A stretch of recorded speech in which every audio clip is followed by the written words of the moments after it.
Welcome everyone to today's presentation from Cando on mining equals opportunity in Yukon. Today's presentation is brought to you by the wonderful support at Natural Resources Canada. And today we have with us Bob Stewart, who is a professional geoscientist. Bob was presenting with us at our national conference in 2023 in Membertou. And then subsequent to that, Bob developed the presentation and resource tools for the jurisdictions of Ontario, more recently for Northwest Territories and Nunavut. Today's presentation on Yukon is the culminating presentation. We've now done 13 regional presentations on mining equals opportunities. All of those presentations, recordings, and resource guides are available free of charge to anyone who's interested at the Mining Development Tools section as part of edo.ca. My name is Paul Macedo, Communications Director with Cando. Cando is pleased to provide these opportunities and resources for EDOs because Cando is about sharing information so that communities can judge for themselves the path forward that best suits their needs and best suits their priorities. Cando isn't about prescribing a path forward for everyone. We're about sharing as much information as possible so communities can be best able to make decisions, again, for their own priorities. So without further ado, I introduce to you Bob Stewart. Please take it away. Thanks, Paul. And I'm coming to you from Halifax, where I've lived for the last 25 years after working across Canada and on projects around the world. And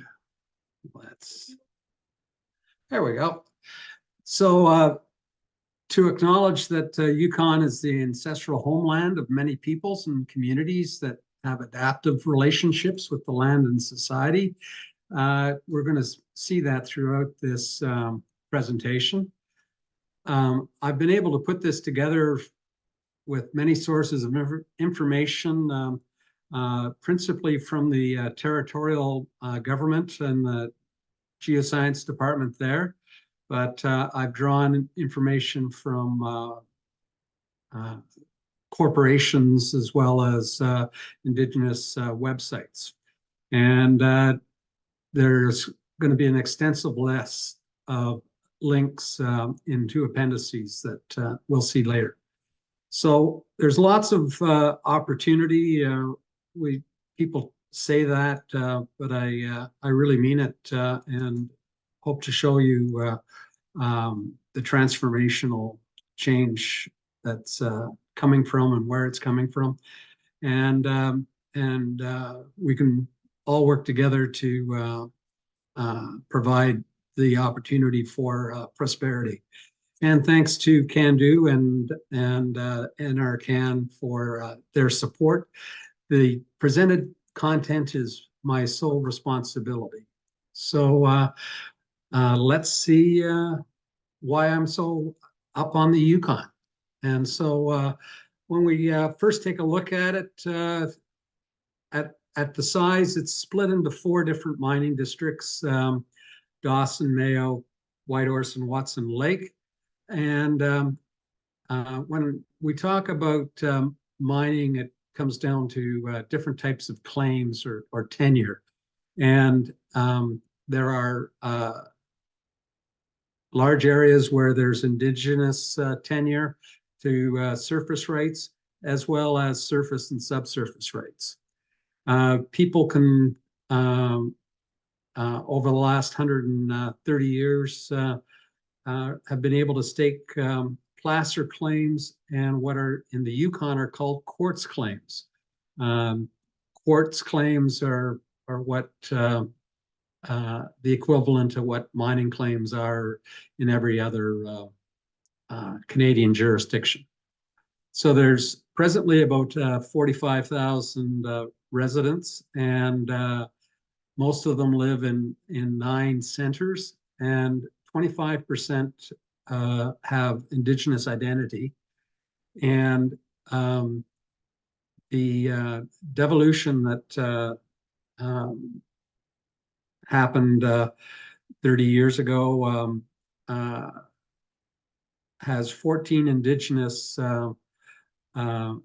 groups that 11 have modern day treaties and agreements. The Yukon has 8 First Nations languages, and Indigenous communities have significant control of regional land use, including exploration and development of the natural resources. So the presentation is split into 2 main sections. The first section has 4 interactive opportunities, and then we have a quick second session that leads up to the final Q&A. And as I say, there's going to be these appendices that Appendix A will have the references indexed by slide number, so the facts that are on the slide, you'll be able to go to the source material easily. And in Appendix B, there's additional resource material, which will be links to different organizations. And that spreadsheet is over 100 lines long.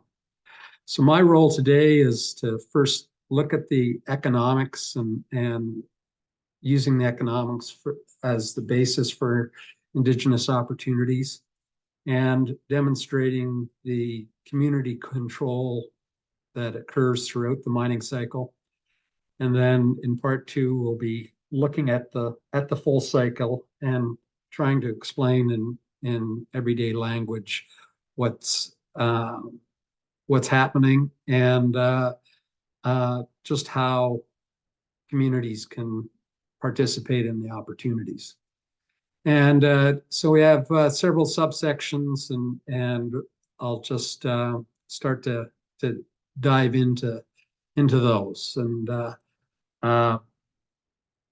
with Yukon's mineral deposits were formed by a few types of ancient natural events. And so we go back 4.5 billion years to when the Earth and another planetary body were in the same orbit around the sun, and they collided. And the core of of the object that we call Theia was added to Earth's core, and the lighter material from that Theia spun off with other light material from Earth and became the moon. And that is not only critical for the ore deposits, but every life on Earth in general. And so those metals fell by gravity in these 2 early molten worlds to become concentrated in metallic cores. And then silicate minerals grew on top of that. And it took more than 1 billion years for that mantle to become partly crystallized, so that some of those metals could come back up to surface.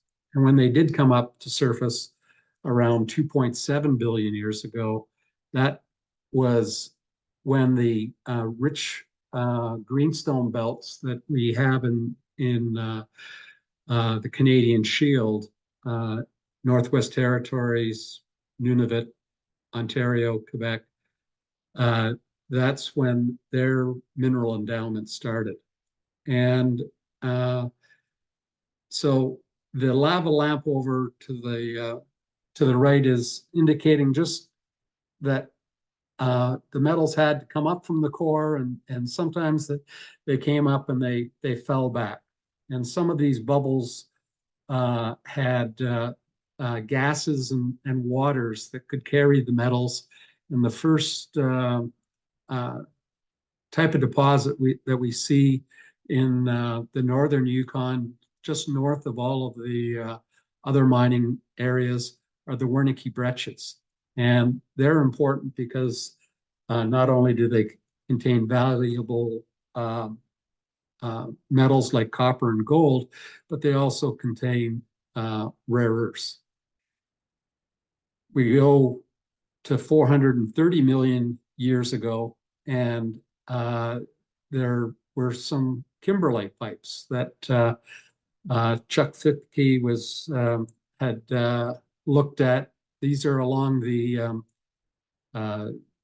Northwest Territories Yukon border, and he had been looking there because reports came back of diamonds being found in the placers in the Yukon. He was trying to figure out how they got to the Yukon. And the next is down near in the Watson Lake district are hot springs that from around 360 million years ago that were on the seafloor. These are the black smokers that make copper, lead, zinc, silver, gold deposits. And then in the very southwest corner of Yukon are serpentinites. The Wellgreen, the former project called Wellgreen, are serpentinites, which were feeders to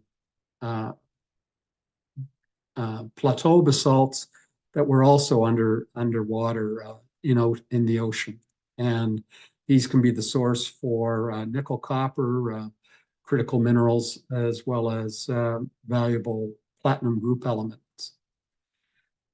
The Carmax area, the timing for fluids to mineralize the rocks there, both the rock itself and the fluids carried the copper, silver, gold, lead, and zinc in the Carmax area. And then veins, which are the frozen parts of hydrothermal waters in the Dawson area, occurred later. Again, in Whitehorse, another mineralizing event, which was followed in the Keno area, and a few million years later. And then things are kind of quiet. And in 5 million to 3 million years ago, you have the gold in the placer deposits first deposited. And in the last few thousand years, Mount Churchill and hydrothermal systems are still active. Mount Churchill is about 100 kilometers west of, or 40 kilometers west of the Yukon bordered down in the southwest. So the Laurentide glaciation from 2.6 million years ago to 2100, of course, changed a lot of the ore deposits, scoured ore deposits across North America, everywhere except the west central Yukon and parts of Alaska. The gray area in the little map on the left, those gray areas weren't glaciated, and that impacted how the mineral endowment was found in Yukon. When we look at how humans migrated, the first peoples came from China and near the Caspian Sea about 25 million or 25,000 years ago. across the ice bridge. And a lot of them took a right turn and populated the rest of the Americas. And it was much later that the Inuit people that had been living in northern Asia crossed and became used their skills to populate the harsh conditions in Canada's north.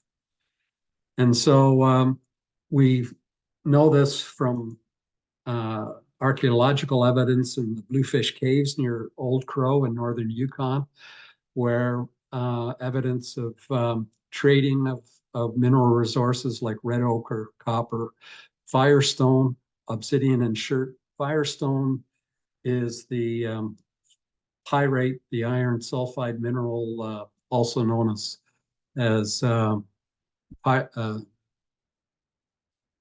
pyrite to fool's gold. And when you chip it together, you can create sparks that you can start a fire with. The Mount Churchill is as I say, just to the west of southern Yukon, and those eruptions that occurred 5 or 6 times in the last 6,000 years. The 1890 and 1171, years before present, ash blankets, forced migrations of people. And so that the archaeologists can see that related to the Mount Churchill ash falls, that trade in copper and obsidian were triggered by or coincide with these ashfall markers. They can see a change between using an atlatl to bows and arrows. And the Navajo and Apache talk of the eruption as the reason for them migrating to the southwest US. Russian traders were the first Europeans that worked along the Alaska coast, and they worked with indigenous agents to and those indigenous agents passed along some of the diseases. And so the Hudson Bay Company traders were late arrivals coming in the 1840s, and they encountered people with well-developed trading skills. Further south, the California gold rush over a 7-year period drew about 300,000 prospectors. And when things didn't pan out there, a lot of them came up here to Nova Scotia, where over about 30 years, over 100 hard rock gold mines were developed. And some of those 49er prospectors came up to Yukon and started looking around there. And on the Alaska side of the line, there was the 40 Mile River placer, got started in 1886, but it was the summer of 1896 when Skookum Jim and his wife and her husband sparked the Klondike Gold Rush with his discovery of placer gold. And soon 100,000 prospectors flooded in by all kinds of different routes. Some of these routes that passed by Great Slave Lake led to discoveries, including the gold deposits in Yellowknife. Some of these guys, it took them 2 years, and by the time they arrived, the gold rush was over in the Klondike. But a lot of them headed straight to the area around Klondike and Dawson. And Chief Isaac was a remarkable leader of the people there that helped them through that turmoil, helped them adopt, and he laid the foundations for modern treaties and Indigenous business. The placer mining today still continues from those very early days. Last year, there were 146 operations in 11 different areas. The amount of gold recovered amounted to about $144 million in revenue. And most 89% of this came from the Dawson mining district. And the Mayo mining district was 7%, and Whitehorse mining district 4%. So these thin golden lines here on the map, the map on the left shows all the different placer mining claims. And as we zoom in to the Dawson area, you see that the mining claims are, of course, along water courses, and there's different types of placer mining claims that are laid out. There's creek claims, bench claims, river claims, and they're a maximum size of a placer claim is 500 feet with a throw of 1,000 feet on one side or both sides.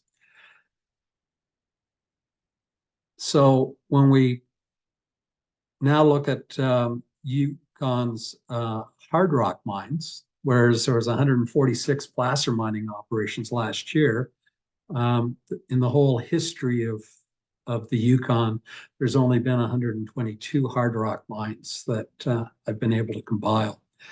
And this the map shows tiny dots, tiny colored dots that are a good relative representation of what the mining impact is from the mining operations. And the first Yukon hard rock mines were actually coal mines, because back in 1895, when the first mines got started, of course, the 100,000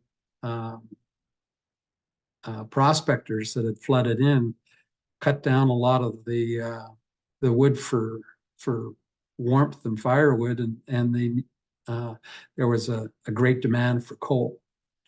But looking at these 122 historic mines, this graph here is showing how many of the mines have a particular commodity. So over 90 of the 122 mines had silver as a product, followed by lead, gold, zinc, and copper. And out of these 10 top commodities, only copper is a priority Canadian critical mineral. And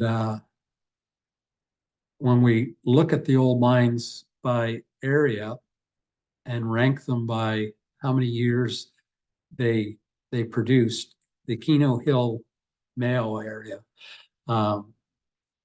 has had the most mining of a total of 183 years from 45 different mines. The Carmacks area is second, and we're going to soon see why the Carmacks area is going to figure greatly in the near future of the Yukon. And then we see Dawson, Anvil, Whitehorse, Watson Lake, and over at on the Yukon Northwest Territories border, there have been 2 mines, and there's a tungsten mine or tungsten deposit over there that could satisfy some future critical mineral needs. So last year, there were an average of 2 hard rock mines. The Eagle Mine operated throughout the year by Victoria Gold. The Minto copper gold silver mine went into receivership in the first half of the year, and Keno Hill Silver Project got started by major mining company Hecla, also about the same time that Minto closed down. And 2 weeks ago, there was a press release that the Minto may be emerging from receivership, and Sumitomo Canada, which took most of their copper off production, they may pick up the reins. And so when we look at I put together company reports of their year-end revenues from that came out in January and February this year, and both 2022 and 2023, the metal revenues from hard rock mining were about $540 million per year. So 3.7 times what the placer revenues were. So placer is important, but there is more revenue coming from these mines.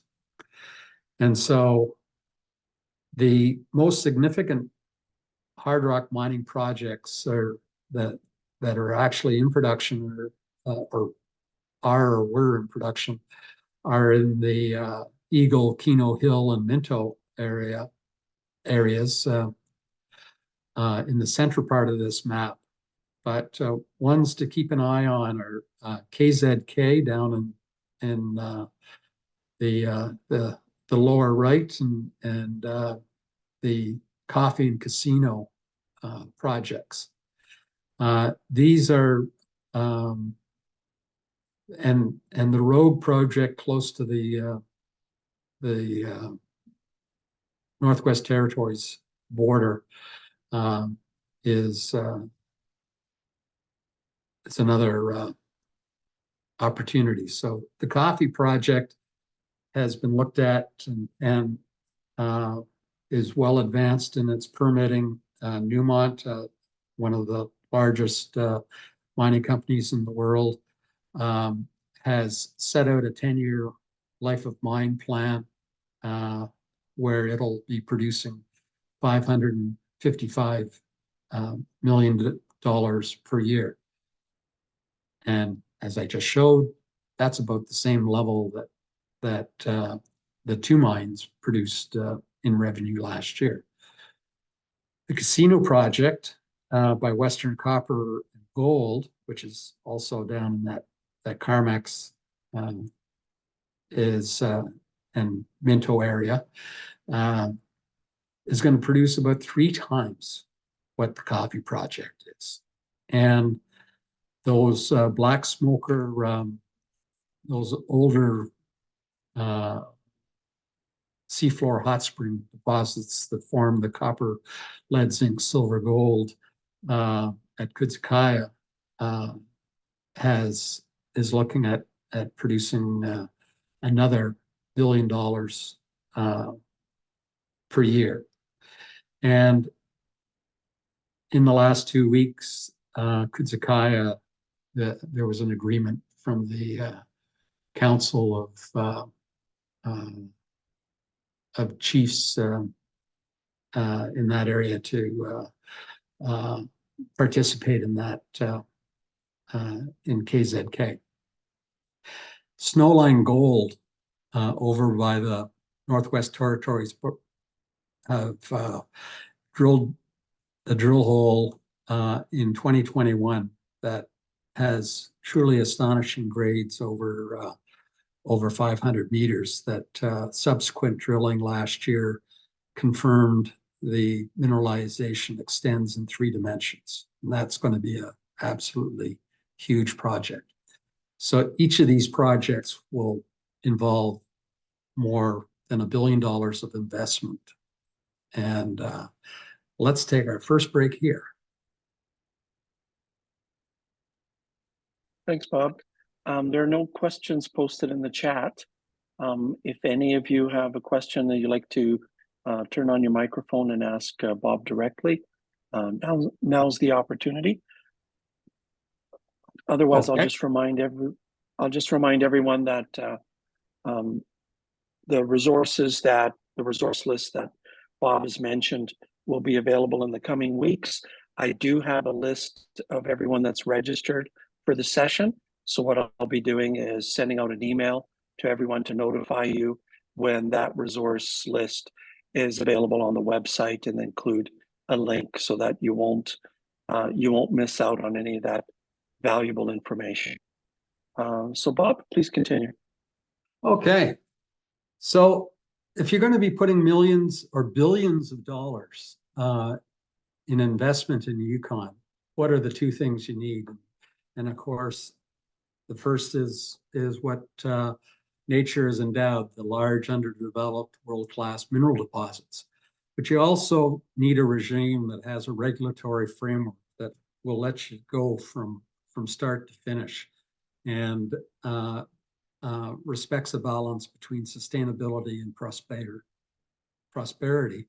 So let's dig into that a little bit deeper. And we have to understand that regulatory bodies occur throughout the mining process, and it starts with financing. And so a proponent's mineral investment capital is liquid annually. The amount of capital is controlled by shareholders and financial regulators. Proponents are responsible for professionally managed projects, and projects are often challenged by seasonality, timelines, and deadlines. And so that I was the type of professional that was in on top of these projects, and the time frames that you have to work in and are something that you try to anticipate all of the risks. And so political risk is one of the terms that is applied, and low political risk is earned by fair regulatory decisions. And the Yukon has a foundation for mineral investment. The land use plans that 11 of the 14 communities have are excellent, because it lays out what the planning can be for these major investments, whether it be at a preliminary stage of the project or an advanced stage. And the clear mineral opportunity, that geological basis of those early slides, the Yukon Geological Survey has tremendous resources that they make available to the public and industry about the why Yukon has such rich mineral potential. The Quartz Mining Act and Placer Mining Act, they date back to the 1800s, and they've been revised as recently as 2019, but they still need to have a good review now that the community is more involved with decision making. So the land use plans and permitting then are clear community engagement expectations leads to better plans, and regulator expectations are set out in the acts and regulations, Environmental Act and Water Acts, and they all require permitting, and so that that we're not just going in blind thinking that we can run around anywhere. And so when I look at this map off Yukon, which is a map viewer that has over 140 layers of information that you can click on and off. You see the areas in pink are areas that are withdrawn from staking, and that is largely due to outstanding issues between First Nations groups and government, and that it's better to just set aside these areas. So some of those areas will, once those negotiations are completed, will be available. But the areas in white are available for staking. And of course, things like national parks and wildlife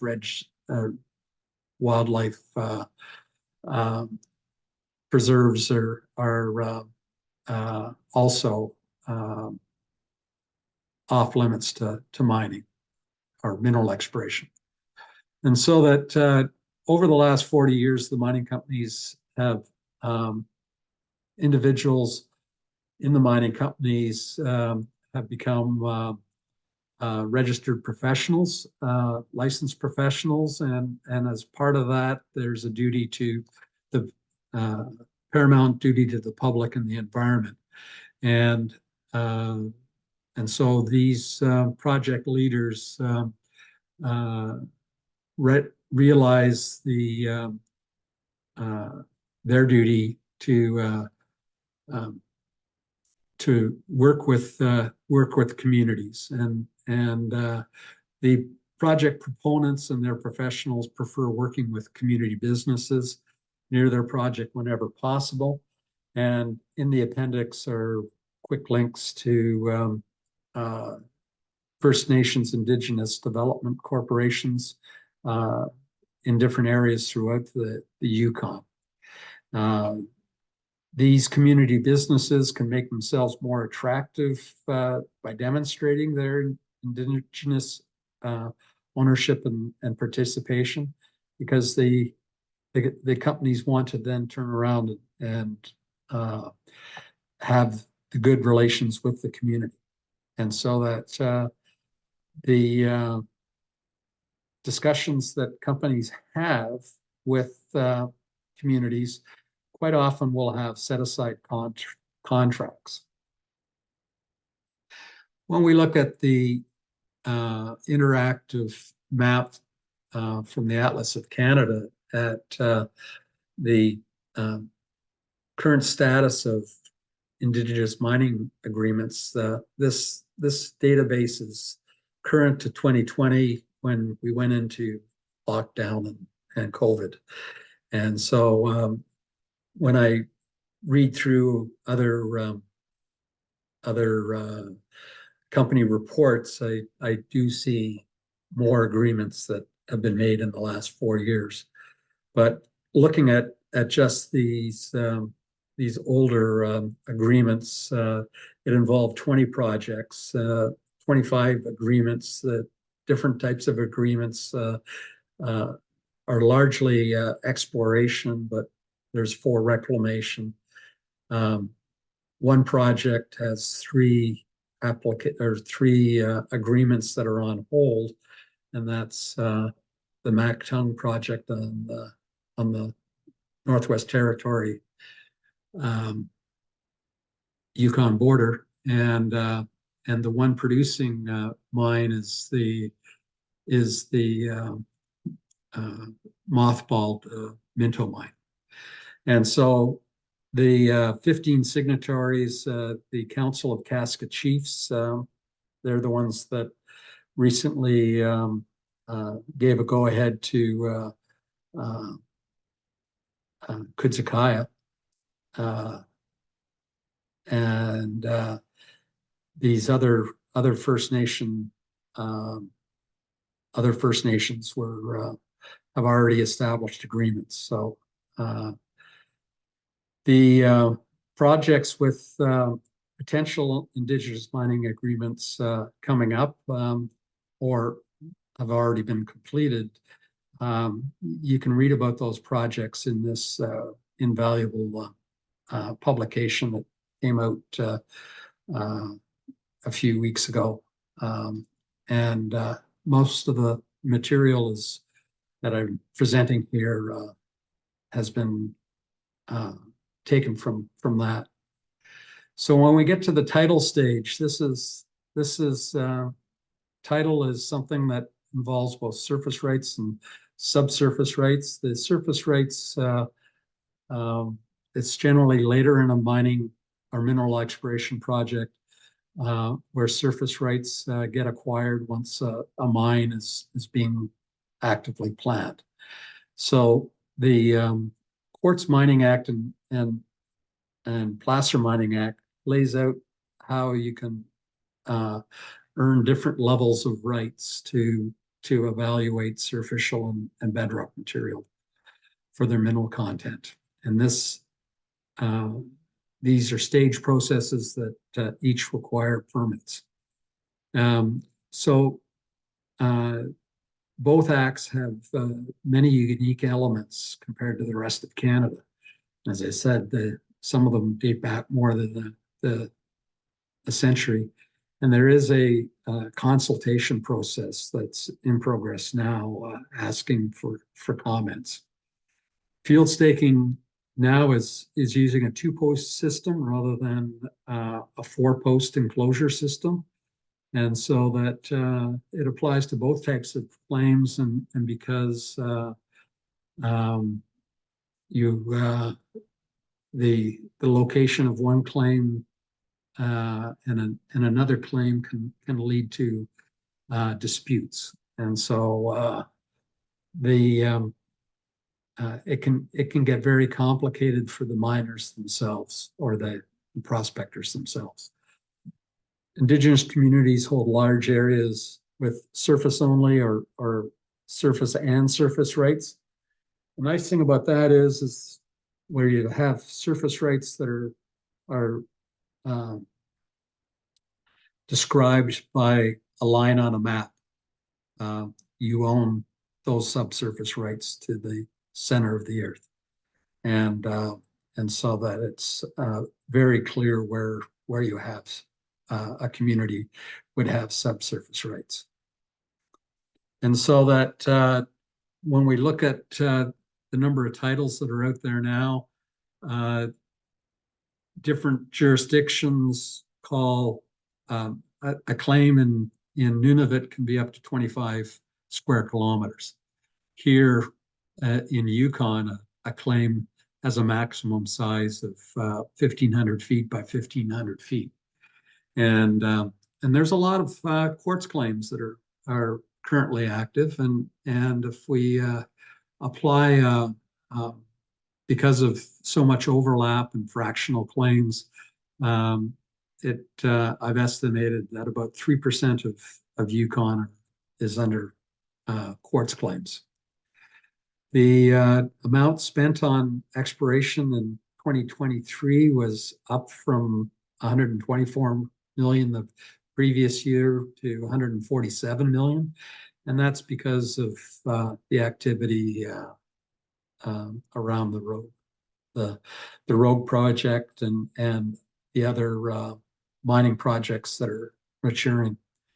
So when look at what the commodities are, 55% of the exploration projects were looking for gold, 25% were looking for lead zinc, 9% for silver, and another 9% for copper, which is a priority critical mineral. Tungsten is another critical mineral, as well as nickel and PGEs, and they account for the last few percentage. So when we look at permitting, to get started, you need to look at the land use plans that are in place, and they have environmental laws and regulations, and you need to know the surface rights owners and have their approval before doing field work on placer mining claims. So the old days of putting up your posts and starting to work are long gone. And if you want to take any material away, you need additional materials. So that in order to keep your claims from one year to the next, work credits are needed and a payment of an annual rental fee. And so project leaders, to be able to handle all the paperwork, are typically professional geoscience and engineers. And we have an independent body called NAPEG that keeps an eye on us. And so that we also might be registered down in BC or Alberta. So or even Nova Scotia. So for contracting, these project professionals want capable local contractors and persons willing to learn on the job. And so that we recognize that not everybody is involved, but for a lot of the work, it's learning on the job is possible. And so building skills and experience will enable success. And the First Nation development corporations are working to build up these skill sets. And there's also the Yukon Chamber of Mines and some local communities have their own websites that are specifically tuned for mining. And so that looking at some of these, there's quite often about 36 common roles, job roles on an exploration project. And since mining projects are much more involved, there's about 173 common roles. And so that EDOs can study up on these and match skills and to what's needed. So the logistical support services are especially well suited for the Yukon, because all this money that's coming from away needs to be shepherded 12 months of the year. And so the project leaders not able to be on site and needs people to keep things going. And so that this is that logistical support services. There are service providers already in the Yukon doing this, but there's going to be a lot more activity that the logistical support services will be spread too thin. So rotational work, the project leader is probably going to be flying in and out, and there's lots of logistical work involved, and in mining, 12-hour shifts are quite normal. So water, waste management, and other activities on the land require permits and sometimes other agreements with the community and landowners. So seasonal operations are normal, of course, for early stage projects, and that and of course the placer mining is seasonal because of their use of water to wash the pay dirt.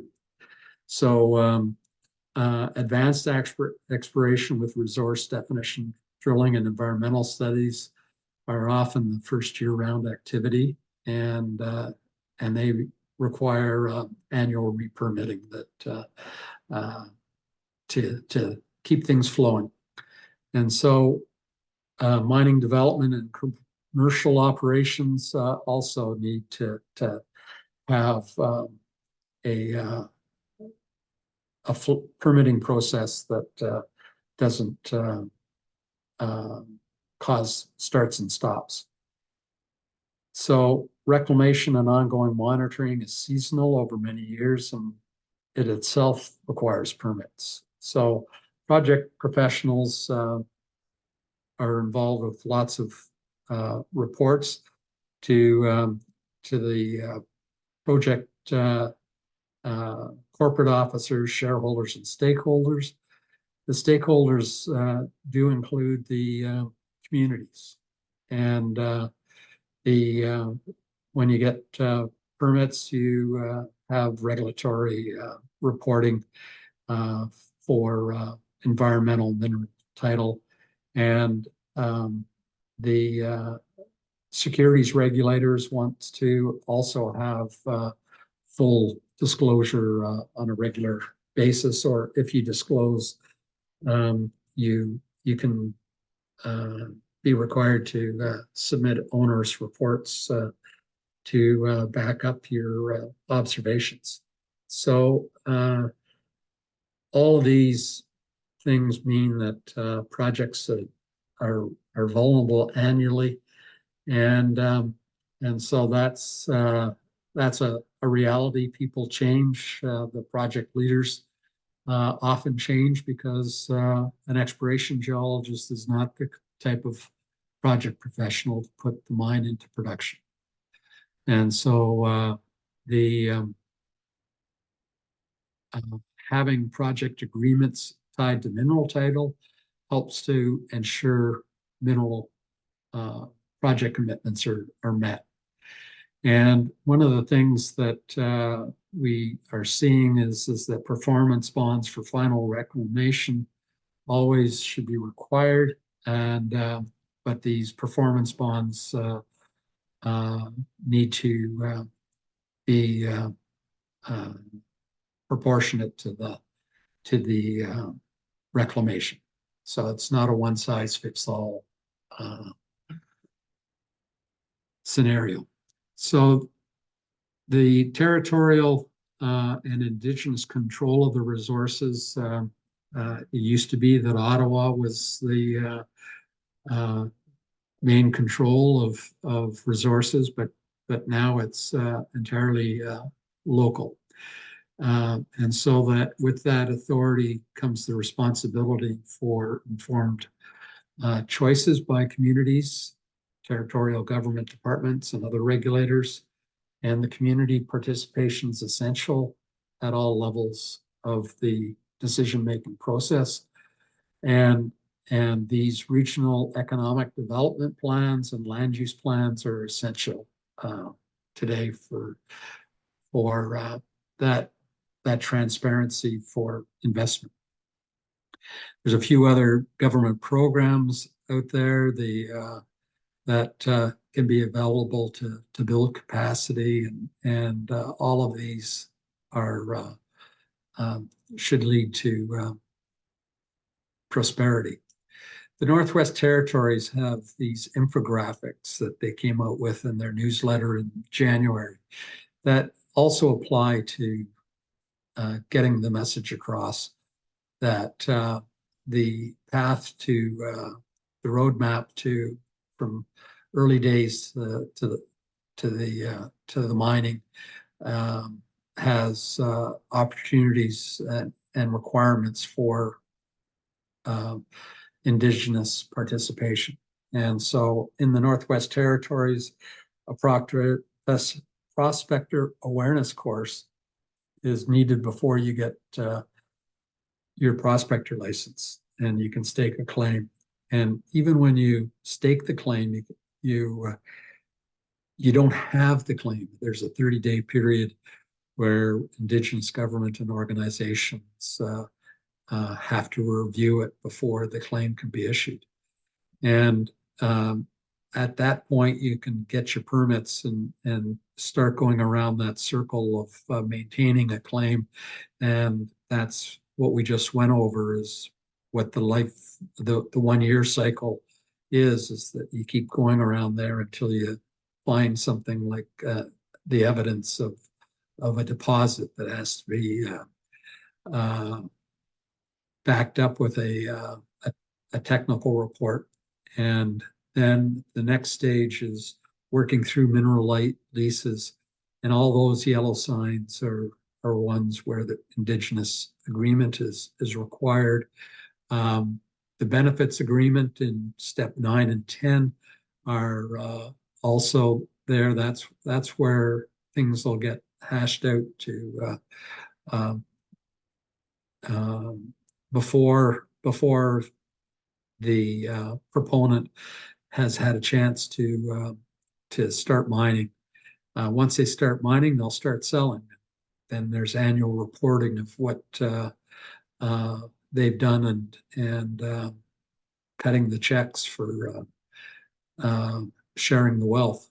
And but sometimes the unexpected happens, and so that material change is needed, and so to sum it all up, then Yukon's natural resources have been used for millennia, and not only have they been used, they've been widely traded to adjacent nations. And Indigenous authority is much greater now because of the modern treaties and agreements. And Indigenous responsibility for the land is and still is being established. It's not the same all over the Yukon, but things are working out, and regulators and the regulations have changed how the mineral industry operates, and global significant mineral opportunities continue to be identified, and the system will continue to be refined for prosperity, and the regulatory roadmap is essential for a safe journey. So we're all in this together. So here's our next break opportunity. All right, thanks, Bob. Does anyone have any questions at this stage for Bob? If you do, just please activate your microphone and pose the question directly.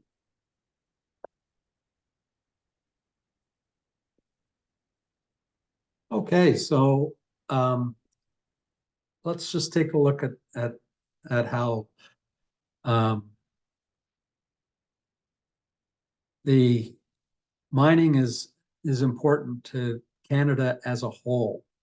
It is concentrated in certain areas, but we need the revenue from mining to pay a lot of the bills. And so some of the highlights are that there's 16,500 Indigenous people employed in mining across the country. And this is the most employed in any non-governmental sector. Minerals represent 22% of our exports, and 53% of the tonnage that travels on trains is minerals. And so that when we look at GDP, the mining sector accounted for 5% of Canada's gross domestic product. The value of the minerals that came out of the ground was 61.4 billion. When you add on all of the services and salaries and everything, that's how you get it between the GDP influence and the 125 billion that is there. So if you increase the amount of mineral production value, you increase the GDP. So when we look at in simplistic terms, an economy, you have a primary resource sector that is working with the resources from the land, and that includes fishing, hunting, agriculture, forestry, and mining. And then you have people working with those resources, and we call that the manufacturing and construction sector. And then everybody else providing services, and that includes everybody in government, is the next level. And so when we look at this on a visual scale, everything is scaled here in this graphic comparison. And we see that at the bottom, there's the primary resource sector and the relative proportions of how mining fits into the mining sector. So this is for all of Canada. And we see how fossil fuels account for 48% of the primary resource sector. And our current energy transition is trying to eliminate as much of those fossil fuels as we can. And so that has a ripple effect, and the critical mineral strategy is part of that mitigation. So when we look at the GDP of the primary resource sector in Yukon, 0% comes from the fossil fuel industries, where Yukon is already in 2050 when it comes to hitting that target.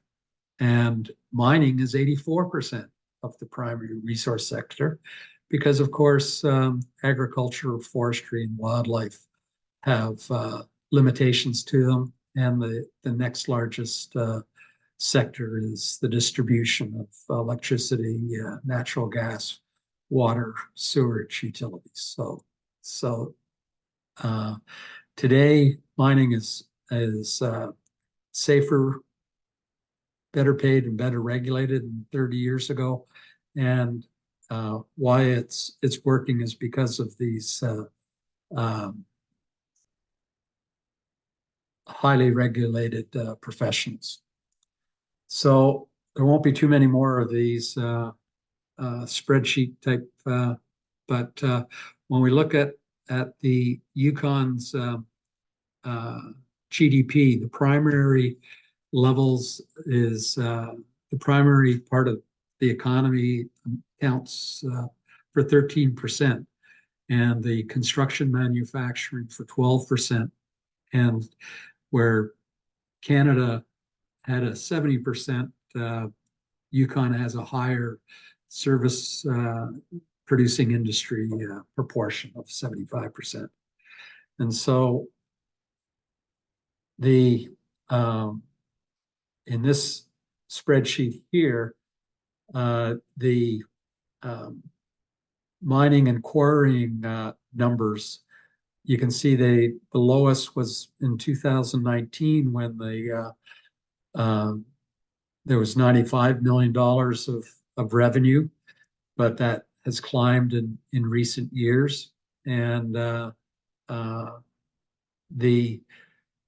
we're going to see is that 3 near-term projects can provide much more prosperity. Those government numbers are put up on a map that has 10 squares that are 10 kilometers, and of course the warmer the color, the higher the GDP distribution. And so the capital in Whitehorse has the highest, but the road network, the development is along the road network, except for south of Dawson, where the able to attribute the mining or the placer mining. Those are where the placer mines are. So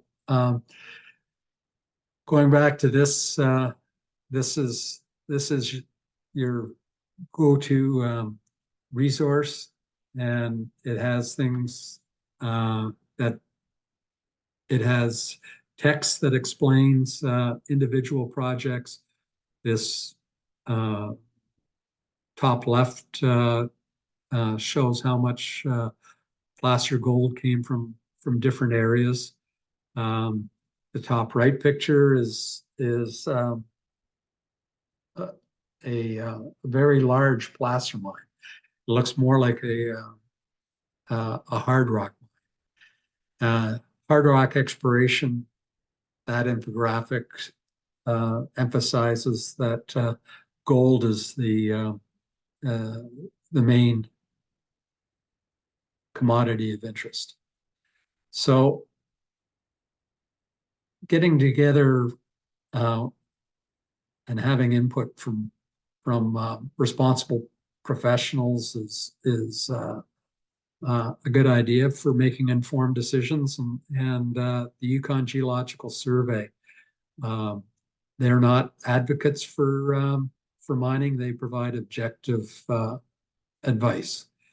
The companies, Indigenous development corporations, Chamber of Mines, regulators, politicians, they all want to consult with the public on current events in the mining sector, and they do this through all these media.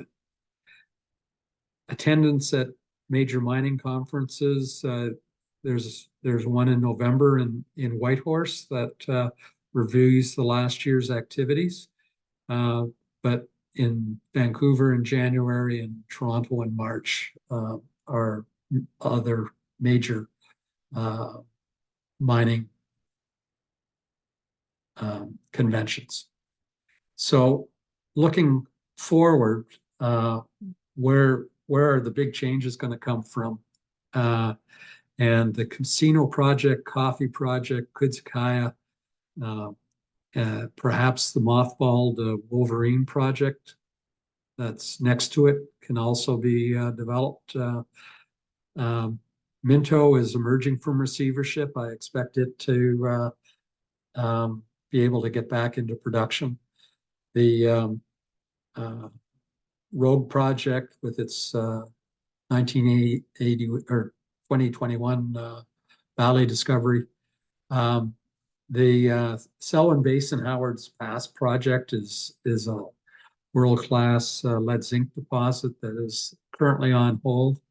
And there's quite a few other projects in the Yukon Exploration and Geology annual document.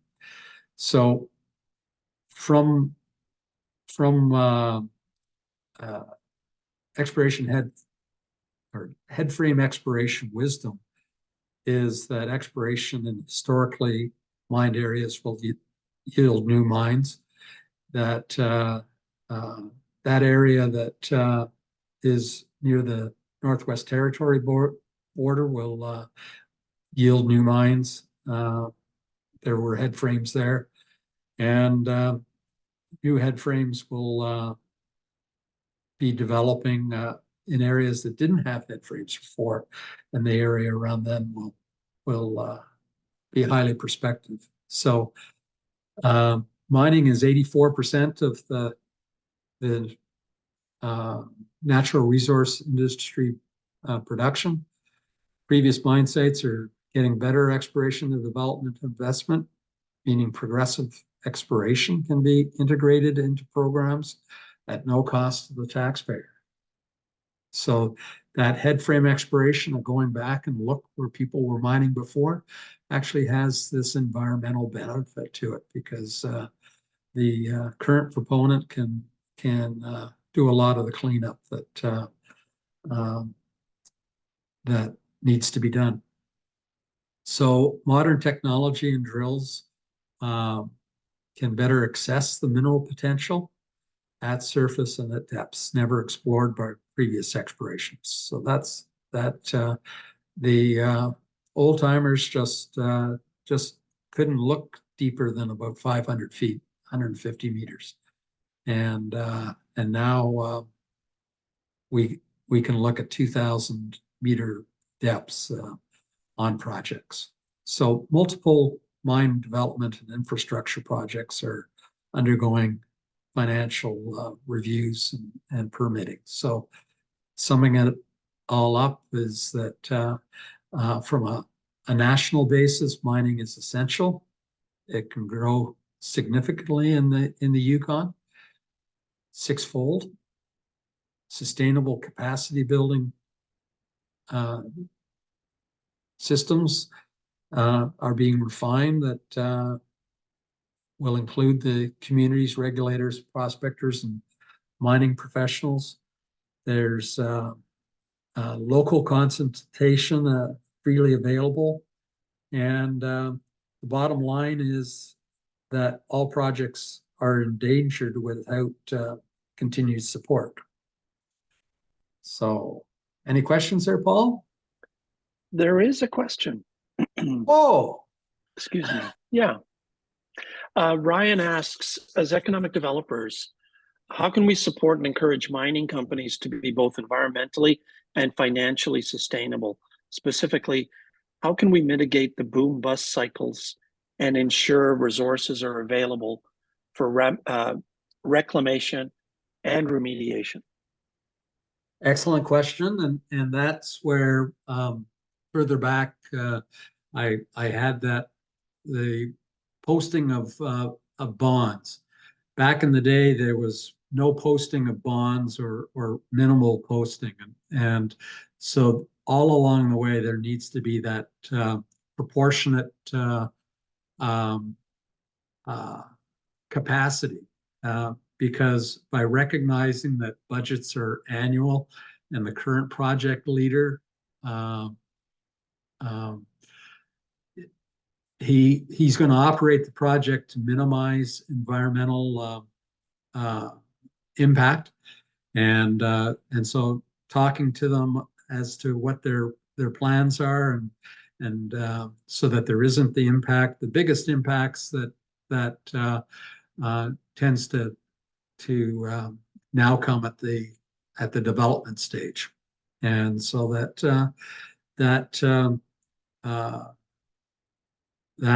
where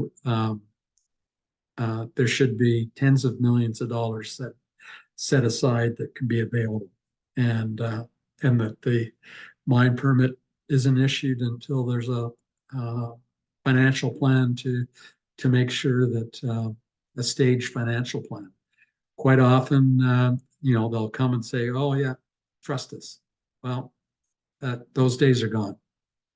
So, that answer your question, Ryan? Is that getting it wired into agreements and wiring in those commitments to the mineral title was another comment that I had. Yeah, I really appreciate the response, Bob. It's Ryan here. I'm just wondering, as well as those bonds, are they even now sufficient, and are they held by governments, or is there any opportunity for them to be held by nations? I think that there isn't a one size fits all, and I think that as part of a nation to company agreement on the development, that accommodation can be included, and that there. I'm not sure if it was Minto, but I was reading where there were there was the government reclamation, as well as a First Nation reclamation set aside, and so I definitely think it's possible.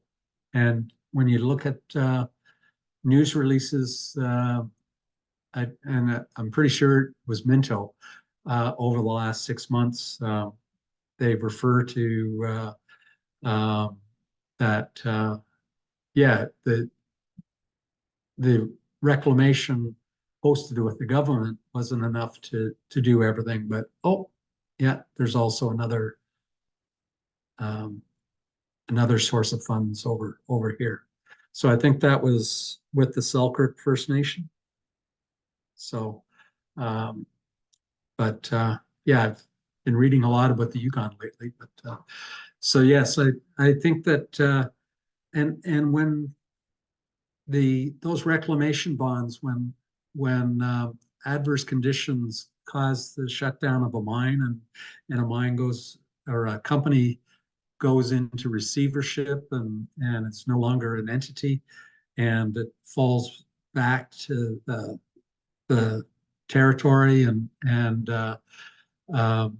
so as I say, with that one there, I think Sumitomo is going to pick up the torch and get things going again. There's were about 300 workers that were affected, and so I think that to rush in and start cleaning up the best thing, if the conditions were transitory. For instance, in Minto's case, the price of copper plummeted 40% in a short period of time and has now rebounded. The economic conditions could see that mineral resource become viable again for Sumitomo. So be careful when you're closing down a mine. Don't rush to the reclamation. There might be other options. So, okay. Thanks, Bob. And I think I did find that news release that you mentioned regarding Minto Minerals on the Selkirk mine Oh, okay. chat. So thanks. Yeah, great. So, nobody else right now, and we're on track here. Yeah, carry on, Bob. So the 14 Indigenous First Nations have traditional territories that overlap, and unfortunately three communities are still under the Indian Act, and so that the other 11 have created land use agreements that provides clarity, and just like every province and territory, the mineral ownership ultimately remains with Yukoners. The minerals, the right to mine is not a right to the you can mine and sell, but you're also you never actually own the mine, the minerals. So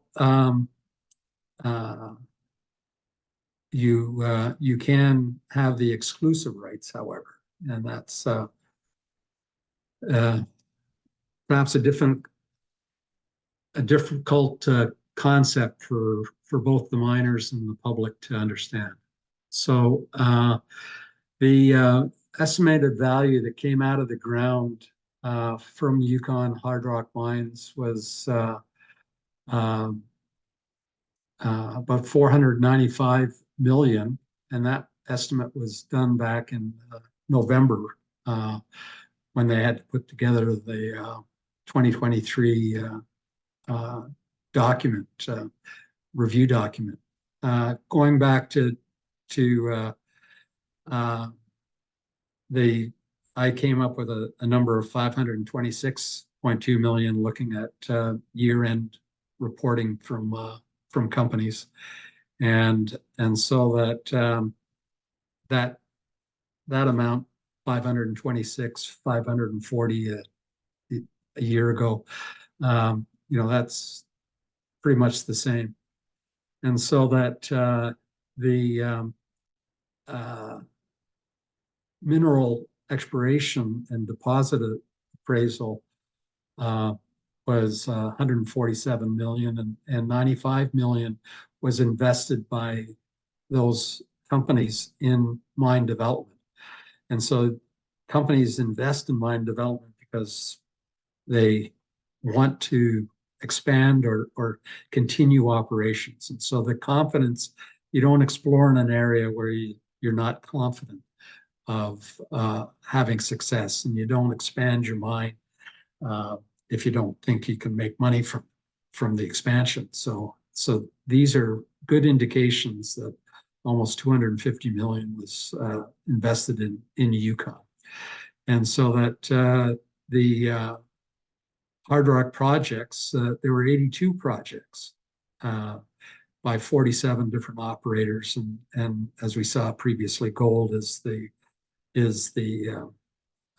most favored metal. And that all this is occurring on about 3% of the surface area of Yukon. So some of the things that non-mining types have difficulty is understanding what the real world version of parts per million or tons mined, and so that I've put together these things here to provide some visuals that I then apply to last year's production. So a hockey puck sitting on an NHL hockey rink is about 3 parts per million. A high grade gold deposit is like 6 parts per million, 6 grams per ton. And so that the Eagle mine, which has a huge impact on the current economics, its ore is averaging about 4 dimes on a hockey rink. Not very much area for a full-size hockey rink. And there's a lot packed into this slide, but it sums up some of the that mine revenues for placer and hard rock amounted to $670 million in Yukon last year. And that placer gold, I haven't included, largely because I didn't have access to good statistics, the aggregate industry and the rock industry. That places like Ontario, there's significant industrial mineral and aggregate industry components to their mining industry. And so when we look at placer gold, because it's such a different gold industry from staking to production, we see that all the gold from all of the operations would be 0.11 cubic meters. So that's a cube that's about 50 centimeters by 50 centimeters by 50 centimeters. And that's what 68,577 crude ounces would fit into. There's that Mactung mine that's on the Northwest Territories border that is on hold. That's a critical specialty mineral, and hopefully that can get opened up. When we look at the base metals and precious metals from hard rock mines, there's a co-product aspect to them. And so whereas all the rock or all the dirt that was moved to get that cube of gold, that small cube of gold, I estimate that about 1 Rogers Center, a filled Rogers Center to the roof is 1,600,000 cubic meters. And so that using the unit of Rogers centers, the three gold base metal mines produced about 5 Rogers centers worth of rock. And the amount of base metals that were recovered is about the size of a 2-story house. And the amount of gold that was recovered is about the size of a SUV. So the 20 million tons of rock converts to about 3 Rogers centers. So when we look at the volume involved, and of course these volumes have a 2-story house from a year's worth of mining on 3 properties, you know, it's staggering how small the actual end result is. And so that when I did the talk on Ontario, which involved industrial minerals and aggregate, the dollar per kilogram was quite relevant as to how it played into the economics. Is that, you know, the precious metals have a very high value of probably today it's well over $100,000 per kilogram for gold since it's setting new records. But you know, you're in a completely different league when you're talking about precious metals from the base metals, and a different league when you're talking about industrial minerals that are measured in cents per kilogram, and aggregate, which is measured in pennies per kilogram. And so that when doing the Northwest Territories, a kilogram of diamonds, of raw diamonds, is $500,000, and is about the size of a softball. So so here's the volume of the Rogers Center with the roof closed is 1.6 million cubic meters, and we just went through that from that 6 million 6 Rogers centers, the small volumes that were won are equivalent to a 2-story house and a SUV. So the comment that I made about minerals are shared by the public under clear agreements, and that starts right from the mining acts right through all the other agreements that can be shared, and the Indigenous through the modern treaties are clearly involved with the sharing in the resources, and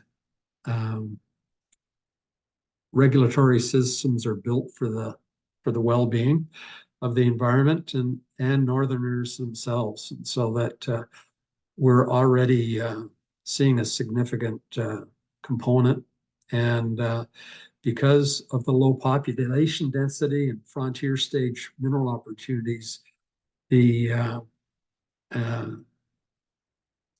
projects can include planned legacy infrastructure at no cost to the public, which can then generate more impact. So the 6-fold impact of three new mines that are coming online is their annual revenue is going to be $2.5 billion a year. And that is about what the tertiary sector currently is of the GDP. So you can't get it out easily. It's only a house and an SUV that needs to be won from 6 Rogers Center. So you need these skilled professionals. It's not simply going out and picking up the metals. there's a lot of technical technical skills that are needed.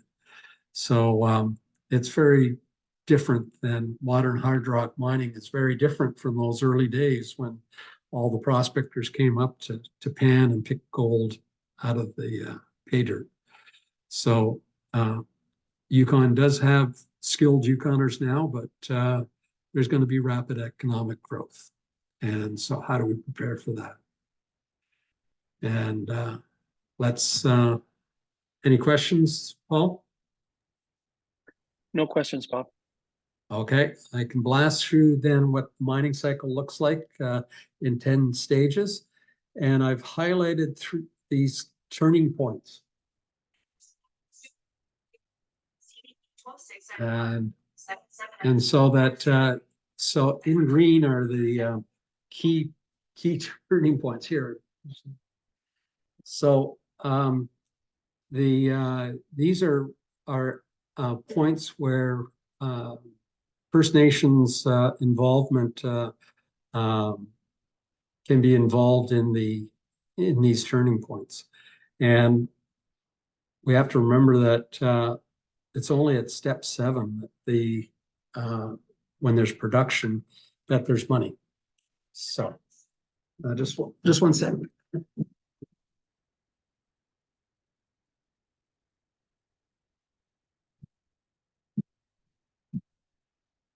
I have a grandson. I'm trying to call his grandma.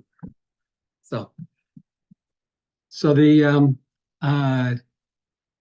we'll take a look at what's there. So the mining company or the individual is bringing intellectual property, and that has a confidentiality that's needs to be protected, and so that it seems like in those in consultation, there's always going to be a level of distrust because what do you know that we don't know?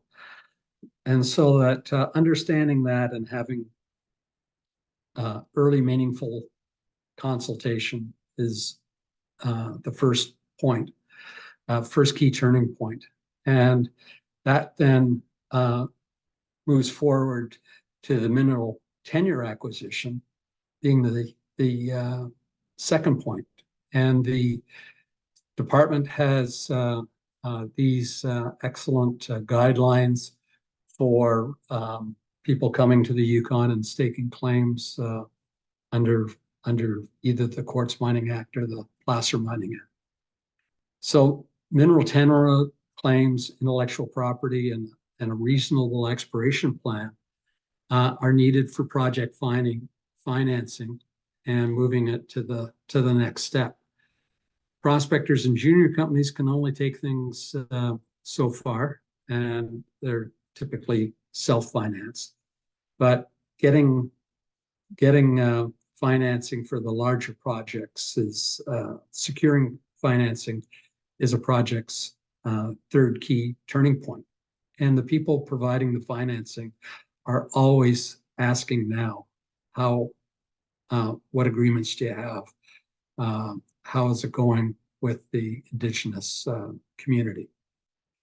So in early exploration programs, it requires a plan to get the deposits or to get the permits. And the goal of these early exploration projects is to get an indication that there's something there. And environmental impacts can be expected to be minimal and short-term, and the qualified professionals can basically make sure that the impact is cleaned up by the end of the year or by the end of their demowing. So we now have technology that can see things better than ever. And just over a month ago, NASA launched their PACE satellite that actually lets it see with hyperspectral capability at a 1 kilometer scale. And these I was involved for 6 years with hyperspectral airborne systems, and we mapped at less than 5 meter resolution under ideal conditions. And companies are now using satellite data to identify potential lithium staking targets in the Northwest Territories. They don't need to have a previous report of lithium pegmatites.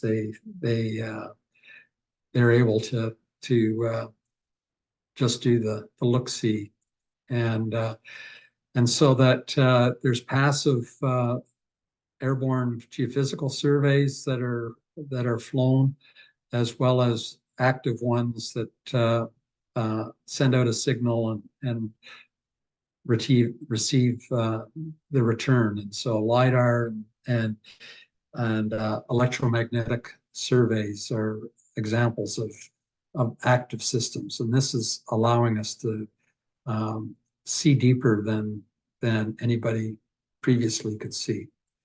But getting people out on the ground to ground truth, the readings is important, and rock saws channel sampling outcrop can be a first quantitative measure of a resource's potential. Ground geophysical surveys are always recommended, and once you get a good target, you want to bring in a drill and the geologist to have a close look at the deposit. So a maiden drill hole discovery is one that can see the mineable true widths of ore grade mineralization, and then that generally attracts the money to build a deposit. So around the world, discoveries have fallen off in the past 50 years, but so much of the Yukon has never really had a good deep look that it's one of the few places, one of the last places globally where exploration potential is still at a frontier stage. And so that drill programs are focused on building up the resource, and coincidentally, the environmental baseline programs continue to occur because to collect baseline data, there has to be essentially nil disturbance for it to be a baseline study. So that needs to get included in permits right from the early stages. And so that you've put it all together and you decide to go ahead, that's the fifth key turning point. And that then generates a whole bunch of different regulators and regulations, including converting claims to leases and advanced consultation agreements with Indigenous communities about sharing the wealth. And so that you have all of those steps, and you finally get to where you have production. And as we say, Yukon only has two mine sites. So and as we saw with Minto, adverse conditions can result in operations not being profitable. And so that the closure decision is sometimes out of the hand of the company, like in Minto's case. they and so that what the ultimate mine closure plan is then something that requires everyone to get together and try to avoid closure. And so once a deposit really is truly all over and done with, then there's still ongoing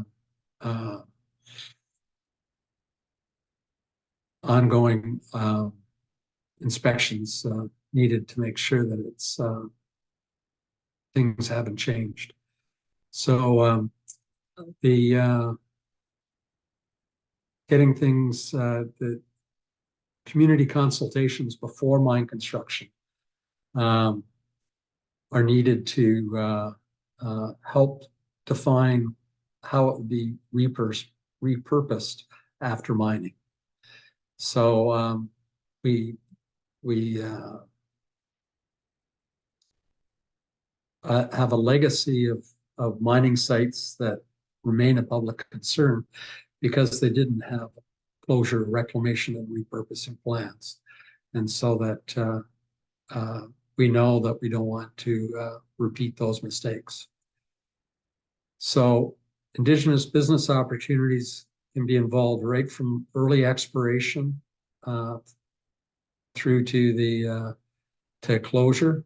There's hundreds of jobs that can be involved.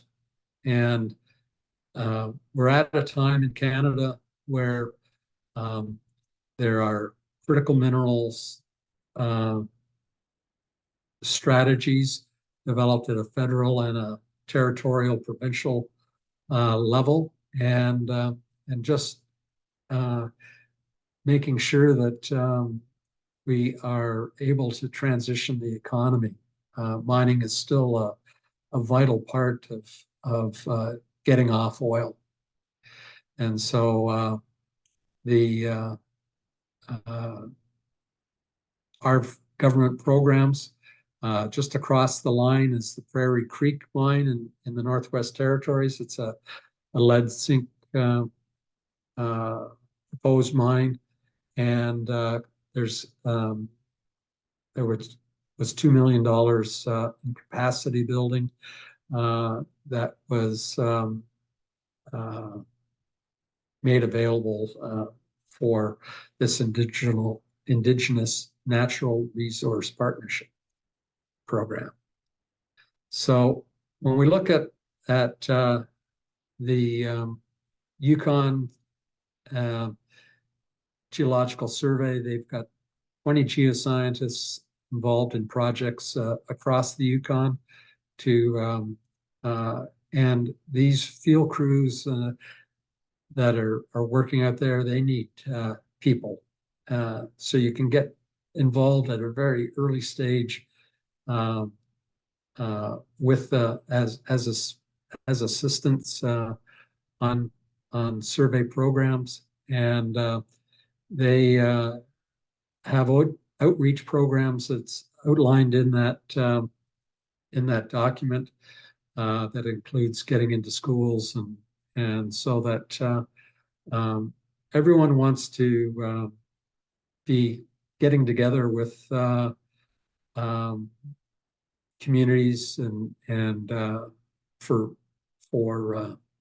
moving things forward, and industry and the industry and the provincial government professionals are willing to engage with partners and businesses and individuals in exploring and developing Yukon's mineral opportunities. So all of these things are good for EDOs to help raise their awareness of the issues. And of course, any questions that you might have in the coming days, you can drop a line to Paul, and he can forward them on to onto me. So there will be two appendices with indexed references to the material by slide and then other resource links for you. So, Paul? Thanks so much, Bob. We're about 10, 12 minutes before the hour. So if you have a moment or a question, there's a few moments left to pose your question. Otherwise, we'll just close up this session and the recording. Is anyone going to have any questions for Bob?